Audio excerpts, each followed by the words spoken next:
रहीम अस्सलाम वालेकुम नादरीन, आप यूट्यूब चैनल देख रहे हैं। मैं इमरान खान हूँ। सबसे पहले जो अडियाला जेल के हवाले से ख़बर है वो ये है कि इमरान खान साहब की बहनें इमरान खान साहब को कल सुबह फिर अडियाला जेल में मिलने के लिए जाएंगी।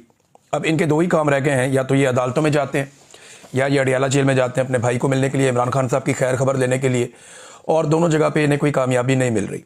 वजह पाकिस्तान की मिलिट्री एस्टेब्लिशमेंट है, उन्होंने दीवार के साथ लगाया हुआ पूरे ख़ानदान को।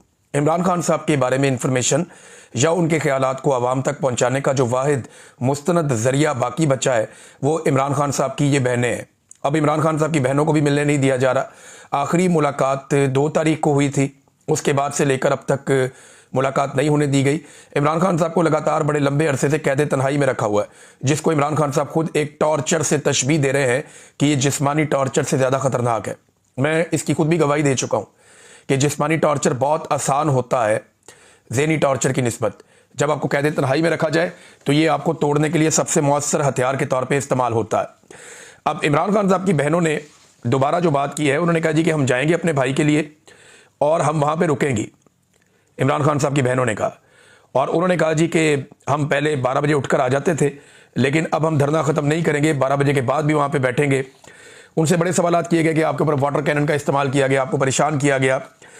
तो मुख्तलिफ सवालात का जवाब देते हुए अलीमा खानम ने कहा कि इमरान खान 2 चीज़ें कभी नहीं छोड़ते। एक, इमरान खान अपने अल्लाह को नहीं छोड़ते, अल्लाह रब्बुल इज़्ज़त पे उनका भरोसा रहता है।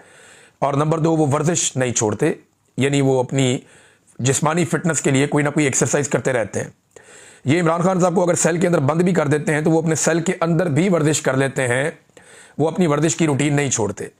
और ये जवाब ख़ास तौर पे उन्होंने दिया उस वक्त जब एक सोशल मीडिया पे वायरल तस्वीर, जिसके बारे में मैंने पहले आपसे बात की थी कि बज़ाहिर ये आर्टिफिशियल इंटेलिजेंस की एक तस्वीर लग रही है, तो अलीमा खानम ने उस तस्वीर को देखकर ये कहा कि उन्हें लगता है कि ये इमरान खान की असली तस्वीर है। और ये तस्वीर असली इसलिए उन्हें लगी कि उन्होंने इमरान खान को इस हालत में देखा, यानी उन्हें लगता है कि ये इमरान खान साहब की रियल पिक्चर है और इसी तरह के इमरान खान साहब दिखते होंगे या इसी तरह के इमरान खान साहब हैं। ये अलीमा खानम साहिबा ने कहा। अब देखें ये तस्वीर असली है या नकली है, पिछली वीडियो तक तो मुझे नहीं पता था, हमने कुछ तहकीकात की, कुछ दोस्तों ने इसमें मदद की, तो उनका ये बताना है कि ये तस्वीर असली शायद नहीं है और इसमें आर्टिफिशियल इंटेलिजेंस का इस्तेमाल किया गया है, लेकिन बड़ा खूब इस्तेमाल किया गया है। और करीब तक पहुंचे हैं वो लोग जिन्होंने ये तस्वीर बनाई है, यानी ये कैमरे से नहीं खींची गई, ये कंप्यूटर के जरिए से बनाई गई तस्वीर है। मुबैना तौर पे मैं इसलिए कहूँगा कि मेरे पास कोई कंक्रीट एविडेंस खुद नहीं है। इमरान खान साहब की बहनें कह रही हैं अगर कि ये इमरान खान की रियल पिक्चर हो सकती है, लेकिन उन्होंने इमरान खान साहब की ये हालत कैद तन्हाई में डाले जाने से पहले देखी थी। ये बात उन्होंने कंफर्म की कि अगर ये इमरान खान है तो ये उनकी तस्वीर कैद तन्हाई में डाले जाने से पहले की है, यानी फिर इसका मतलब है ये तस्वीर अक्टूबर की, उन्हें लगता है कि अक्टूबर की हो सकती है या सितंबर की हो सकती है। और इमरान खान साहब के पसीने दिखाई भी दे रहे हैं इस तस्वीर के अंदर, और वर्जिश का उन्हें शौक तो है। अगर इमरान खान इस तस्वीर की तरह दिखते हैं या इस तस्वीर की तरह वो हैं जो अलीमा खानम ने कहा, अब ये तस्वीर असली है या नकली है ये बहस आप छोड़ दीजिए। अगर इमरान खान की बहन कह रही है कि उन्हें ये तस्वीर असली लगती है तो इसका मतलब ये है कि इमरान खान साहब कैद तन्हाई में डाले जाने से पहले यानी चंद माह पहले तक इसी तरह के दिखते थे या इस तरह का उनका फिटनेस लेवल था। तो फिर जिन्होंने इस्तिस्ना लिया उन्होंने ठीक किया। अगर वाकई इमरान खान साहब इस तस्वीर की तरह दिखते हैं तो इस्तिस्ना लेने वालों ने बहुत अक्लमंदी का फैसला कर लिया, और मेरे ख्याल में जो बाकी लोग बचे हैं उन्हें भी फिर इस्तिस्ना ले लेना चाहिए। उनका बनता है इस्तिस्ना लेना जिन्होंने लिया, और जिन्होंने नहीं लिया उनका भी बनता है कि वो ले लें अगर इमरान खान साहब इस तस्वीर के आसपास भी दिखते हैं तो। क्योंकि मैं जिस इमरान खान को लास्ट टाइम मिला था वो जख्मी थे, उन्हें गोली लगी हुई थी और उनके मल्टीपल इश्यूज थे, उनका वजन भी बढ़ा हुआ था, लेकिन अगर जेल के अंदर उन्होंने हार्ड एक्सरसाइजेस की हैं और अपने आप को मेंटेन किया है तो इमरान खान साहब फिर बेहतर पोजीशन में हो सकते हैं। और बहुत सारे लोग जो इमरान खान को मिलकर आते हैं वो ये कहते हैं कि इमरान खान साहब पहले से ज़्यादा फिट दिखाई देते हैं। शेर अफजल मरवत पे अलीमा खानम ने रिस्पॉन्ड किया। उन्होंने कहा जी शेर अफजल मरवत पर जो लोग बात करते हैं मुझे उन पर तरस आता है जो शेर अफजल मरवत को सुनते हैं, और शेर अफजल मरवत जैसे और भी हैं जिनको एजेंसी वाले छोड़ते हैं। फिर उन्होंने कहा जी मेरी बहनों को जानबूझकर निशाना बनाया गया, बाकायदा एम किया गया, टारगेट करके उन्हें निशाना बनाया गया और उनके ऊपर वाटर कैनन के प्रेशर का इस्तेमाल किया गया। वो उठती थी प्रेशर से उन्हें फिर गिरा दिया जाता था, वो उठती थी उन्हें प्रेशर से फिर गिरा दिया जाता था। तो फिर एजाज खान जो है वो जाके वाटर कैनन के आगे खड़ा हो गया और उसकी वजह से वाटर कैनन का प्रेशर जो है वो मैनेज हो गया, यानी उसने प्रेशर अपने ऊपर ले लिया और फिर इमरान खान की बहनें जो हैं वो वहां से निकलने में कामयाब हुई। इसके बाद एक और खबर है मेरे पास, और वो ये है कि इमरान खान साहब के तशद्दुद के हवाले से आलमी सतह पे बहुत कवरेज हो रही है, और ये मेरे पास इसकी कवरेज के बहुत सारे पेजेस मौजूद हैं। अक़वाम मुत्तहिदा ने जब आवाज़ उठाई इमरान खान साहब पे तशद्दुद के हवाले से, तो लगातार आलमी मीडिया इसको रिपोर्ट कर रहा है। यहाँ पे चंद मिसालें मैं आपके सामने रखता हूँ। गल्फ टुडे, ये अरब ममालिक का एक बड़ा तगड़ा जरीदा, इसने लिखा है। वर्ल्ड न्यूज़ ने लिखा है इसके बारे में। फिर इसके अलावा ये दीगर कुछ और प्लेटफॉर्म्स हैं जो लगातार लिख रहे हैं इस बारे में कि इमरान खान साहब को कैद तन्हाई में रख के, द इकनॉमिक टाइम्स ने भी लिखा है इसके बारे में कि इमरान खान साहब को जो कैद तन्हाई में रखा गया है ये एक तशद्दुद है, और लगातार इमरान खान साहब के ऊपर ये तशद्दुद किया जा रहा है। अक़वाम मुत्तहिदा ने इस बात की डिमांड की है कि इमरान खान साहब पे इस किस्म का जो तशद्दुद है ये बंद किया जाए। खबर यह है कि United Nation expert calls for an end to Imran Khan solitary confinement in human detention conditions. ये जनाब अब मुतालबात हैं, दुनिया भर के अखबारात में छप रहे हैं। इमरान खान होगा तो खबर आलमी सतह पे जाएगी और आलमी सतह पे एहतजाज भी होगा। पिछले वीलॉग में आपको मैंने चंद मिसालें दी थी, इस वीलॉग में भी आपको मैं बता देता हूं। अभी नॉर्वे की पार्लियामेंट के सामने पाकिस्तानियों ने बड़ा तगड़ा एहतजाज किया, वहां इकट्ठे हो गए, और अब आहिस्ता आहिस्ता आप देखेंगे यूरोप में एहतजाज होगा, अमेरिका में एहतजाज होगा, ओवरसीज पाकिस्तानियों में एहतजाज की एक नई वेव शुरू होने वाली है, और ये आने वाले चंद महीनों में बहुत तेज हो जाएगी, क्योंकि ओवरसीज पाकिस्तानियों को बहुत हरासा किया गया है। फिर ओवरसीज पाकिस्तानियों को जाती लड़ाइयों में उलझाया गया, ओवरसीज पाकिस्तानियों की जो फैमिलीज हैं उनको तंग किया गया।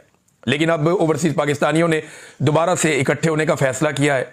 डिफरेंट प्लेटफॉर्म्स के जरिए वो इकट्ठे हो रहे हैं, एक दूसरे का हाथ थाम रहे हैं, और अलग अलग प्लेटफॉर्म्स के ऊपर वो आवाज़ बुलंद करेंगे पाकिस्तान में होने वाली इंसानी हकूक़ की खिलाफ वर्जियों पे। और पूरी दुनिया के अंदर आप बहुत सारे एहतजाज, बहुत सारे प्रोग्राम, बहुत सारी चीज़ें आप आने वाले दिनों में देखेंगे, और इसको इंशाल्लाह हम सब मिलकर यकीनी भी बनाएंगे। तो ओवरसीज पाकिस्तानियों ने एक नई तवानाई के साथ इमरान खान के लिए या पाकिस्तान के लिए या इंसानी हकूक़ की खिलाफ वर्जियों के खिलाफ भरपूर आवाज़ उठानी है। नॉर्वे के अंदर आपने एक मुजाहरा देखा, मैं यहाँ पे जापान में आया हुआ था, तो 2 प्रोग्राम हुए, दोनों में बड़ी तगड़ी तादाद ओवरसीज पाकिस्तानियों की आई। इंसानी हकूक़ की खिलाफ वर्जियाँ, मीडिया पे पाबंदियाँ, ये हमारा टॉपिक था। इमरान खान साहब के ऊपर जो ज़्यादतियाँ हो रही हैं वो हमारा टॉपिक था। जो ख़वातीन और बच्चों के साथ जुल्म हो रहा है, चादर और चारदीवारी का तगद्दुस पामाल हो रहा है, मैंडेट का एहतराम पाकिस्तान में नहीं किया जा रहा, और मिलिट्री एस्टेब्लिशमेंट ने जो पाकिस्तान के पूरे निज़ाम पर कब्जा कर लिया है, ये सारी चीज़ों पे, इन सारी चीज़ों के ऊपर डिस्कशन हो रही है। और लोगों के जज्बात सुनकर मैं हैरान हूँ कि ये एस्टेब्लिशमेंट सर्वाइव कैसे करेगी। लोग बहुत गुस्से में हैं, और जो एस्टेब्लिशमेंट को सपोर्ट करने वाले हैं उनको अपनी पड़ गई है, मुसीबत पे मुसीबत है। वो जो मौलवी हैं उनको अवामी रद्दमल से शदीद तकलीफ हो रही है। मौलवी बेचारे उछल कूद कर रहे हैं, वो कह रहे हैं जी हमने क्या इतना बुरा कर दिया, सारे जूते पॉलिश करते हैं, अगर हमने कर दिया तो क्या हुआ। अब मौलवी बहुत तकलीफ में, अवाम ने मौलवियों की मंजी ठोक के रख दी है। मैं मिसाल दे देता हूँ, एक हमारे दोस्त हैं ताहिर अशरफी साहब, उन्हें बहुत ज़्यादा अवामी रद्द अमल जो है वो नापसंद आया। वो कहते हैं कि मैं जहाद में सिपा सलार के हाथ पर बैत करूँगा। मौलवी साहब, आपको जहाद का और इसका बैत का और शहादत का मतलब भी पता है। बॉर्डर पे आपने जाना नहीं है, आपके हलवे में बम किसी ने डालना नहीं है, तो आपने कहाँ जाके शहीद होना है। ना तुसा जाना है बॉर्डर पे, और ना ताड़े हलवे च किसी ने पाना बम, तो शहीद तो आपने होना नहीं है। और प्रोटोकॉल और सिक्योरिटियां लेके आप ऐसे फिरते हैं जैसे पाकिस्तान में आपसे ज़्यादा किसी की जान को खतरा ही नहीं है, आपकी तो सत्ते खैर है, सबके साथ आपने बना के रखी हुई है। तो ये अवामी रद्द अमल के बेचारे मेरे ख्याल में खौफ में होते हैं लोग।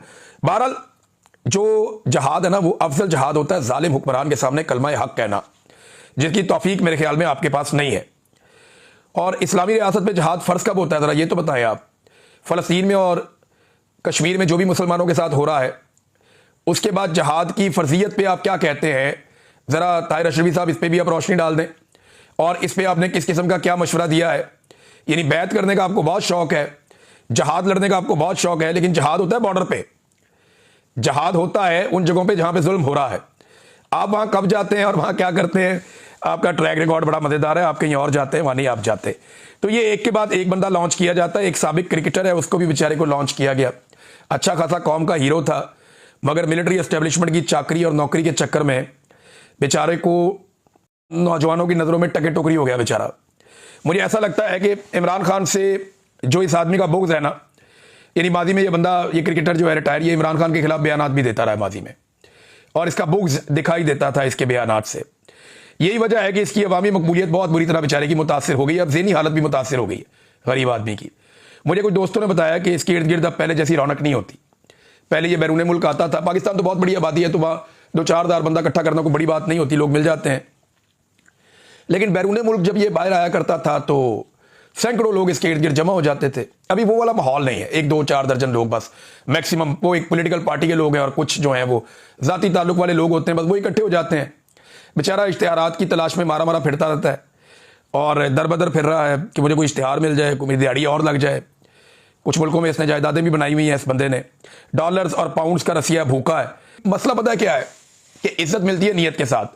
बदनीयत आदमी को, कमजोर आदमी को इज्जत नहीं मिलती। कभी कहता है मैं सियासत करूंगा, कभी कहता है जी मेरी तौबा, मैं नहीं करूंगा। यानी इसकी बेबसी का अंदाजा आप यहां से लगाएं बेचारे की, कि जिस शख्स से ये सबसे ज्यादा नफरत करता है, जिस बंदे से ये सबसे ज्यादा नफरत करता है, ये उसका नाम भी नहीं ले सकता।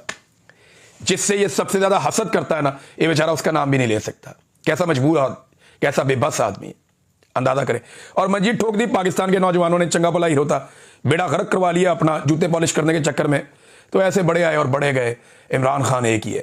ये बड़े लोग इमरान खान बनने का ख्वाब लेकर आते हैं और इमरान खान की जूती के बराबर भी नहीं पहुंच सकते। इस जैसे रिटायर क्रिकेटर 1 लाख भी पैदा हो जाए ना, तो इमरान खान की पशौरी चप्पल के नीचे से गुजर जाए, इनकी टके की औकात नहीं है। नादरीन, ये 2 खबरें मैं आपके सामने रखता हूं, अगर आप देखें इनके कारनामे चेक करें मौजूदा हुकूमत के। आप ये कारनामा देखें तो आपको पता चलेगा ये पाकिस्तान के साथ कर क्या रहे हैं। इन्होंने 20 महीनों के अंदर जब से ये हुकूमत में आए हैं 12,169 अरब रुपए का कर्जा ले लिया। 12,169 अरब रुपए का कर्जा 20 महीनों में। ये हर महीने लगभग 600 अरब रुपया बनता है। अब ये बताएं ना, ये 600 अरब रुपए हर महीने कहां पे लगा रहे हैं? बताएं ना, दिखाएं ना। ये अंदरूनी और बैरूनी दोनों कर्जे हैं। बताएं ना, 600 अरब रुपए से ज्यादा पैसा हर महीने ये लोग कहां पे खर्च कर रहे हैं? वो जगह दिखा दें जहां ये खर्च कर रहे हैं। कहीं लगा हुआ आपको नजर आ रहा है? पाकिस्तान में सारे तरक्याती मंसूबे इन्होंने रोक दिए और कर्जे लेने के इन्होंने रिकॉर्ड लगा दिए। ये पैसा लेकर कहां जा रहे हैं? कोई बताएगा पाकिस्तानियों को? ये 43 अरब डॉलर्स बनते हैं, 43 अरब डॉलर्स। 1 अरब डॉलर के लिए आप तरसते हैं। पाकिस्तान के ज़र मुबादला के ज़खायर 15 अरब डॉलर से नीचे रहते हैं और ये 43 अरब डॉलर का कर्जा ले लेते हैं। वो पैसा गया किधर? कोई सवाल का जवाब है इनके पास? रोजाना माशी आदादोशुमार हौलनाक किस्म के सामने आ रहे हैं। 100 अरब डॉलर में दुनिया से लेकर आऊंगा, इस बात का इस हुकूमत ने और आर्मी चीफ ने वादा किया पाकिस्तानी कौम के साथ। SIFC बनाई सफेद आती कि हम बड़ा काम करेंगे, वो कौम के ऊपर बोझ बन गया, उल्टा कौम को नुकसान हो गया। मनपसंद लोगों को ठेके दिए जा रहे हैं उसके जरिए से। अब इस बंदे ने कुछ 40 के करीब गैर मुल्की दौरे कर दिया। हमारे वजीर आजम ने, जो जाली वजीर आजम है, 40 के करीब गैर मुल्की दौरे किए हैं इसने। आर्मी चीफ के दौरे भी शायद इससे ज्यादा ही होंगे। और 100 अरब डॉलर का वादा किया और 1 अरब डॉलर भी ये बंदा पाकिस्तान में, ये दोनों मिलकर नहीं ला सके। ये इन्होंने पाकिस्तान की इकोनॉमी के साथ किया। अब नादरीन, एक और खबर मैं आपके सामने रखता हूं। सोहराब बरकत साहब का मजीद 2 रोजा जिस्मानी रिमांड हासिल कर दिया गया इस्लामाबाद में। लेकिन ये रिमांड लेते लेते ना पाकिस्तान का सारा निजाम ही नंगा हो गया। ये मरियम नवाज खान साहिबा ने सारा मामला रिपोर्ट किया। अदलिया को तो पूरा, अदालती निजाम को तो पूरा नंगा कर दिया पाकिस्तान की एस्टेब्लिशमेंट ने। सिर्फ एक सहाफ़ी को कैद में रखने के लिए, उसे बंद रखने के लिए आप पूरे निज़ाम अदल का आपने मजाक बना के रख दिया। यानी सोहराब बरकत के केस में अदालत में मौजूद, मगर इंसाफ धूप सेंकते तफ्तीशी के इंतजार में रहा। सोहराब बरकत केस है, ये अदालत के अंदर है वो बंदा, और तफ्तीशी जो है बाहर धूप सेक रहा है। सोहराब बरकत केस में एक दिन की कहानी आप देख लीजिए। ये आज के दिन की कहानी है जो गुजर गया। कहानी कुछ यूं है कि सोहराब बरकत के 18 दिन 4 मुख्तलिफ मुकदमात में जिस्मानी रिमांड के दौरान गुजर चुके हैं। नए मुकदमे में 5 रोजा रिमांड मुकम्मल होने पर पेश किया जाना था। पूरा दिन गुजारकर अदालती वक्त खत्म होने के बाद जमानत पर समाअत हुई। आज 15 दिसंबर को इस्लामाबाद जुडिशल कम्प्लेक्स में NCCIA के तफ्तीशी ने सुबह 8 बजे, 11 बजे और फिर 2 बजे सोहराब बरकत को पेश करने की इतला दी। रेगुलर जज की अदम मौजूदगी में ड्यूटी जज सुहेब बलाल रांझा की अदालत में सोहराब बरकत के वकील बैरिस्टर साद रसूल दिन 2 बजे 2 मरतबा पेश हुए। तफ्तीशी वकार मसीह अदालत के बाहर बेंच पर बैठकर धूप सेकता रहा, जिनके हमरा NCCIA के एडिशनल डायरेक्टर शेख आमिर भी मौजूद थे। अदालत में पेश होने का कहा तो धूप सेकते तफ्तीशी ने कहा कि 5 मिनट बाद, फिर 10 मिनट बाद और फिर 15 मिनट बाद अदालत में आ जाते हैं। और यूं घंटा गुजर गया। मालूम हुआ एक और जज शहजाद खान के सामने पेश किया जाना है। कमरा अदालत में गए, तफ्तीशी धूप ही सेकते रहे, ना आए और इस वजह से दूसरे जज भी रुखसत हो गए।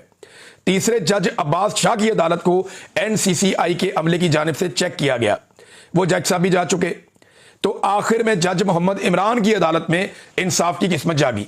अंदाजा करें आप कि जज आ रहे हैं, पूछ रहे हैं, ये बाहर धूप सेक रहे हैं, अदालत में पेश नहीं हो रहे। ये है नाजरीन पाकिस्तान का निज़ाम इंसाफ। इसी मामले पे अदालत को इस शख्स को बाइज्जत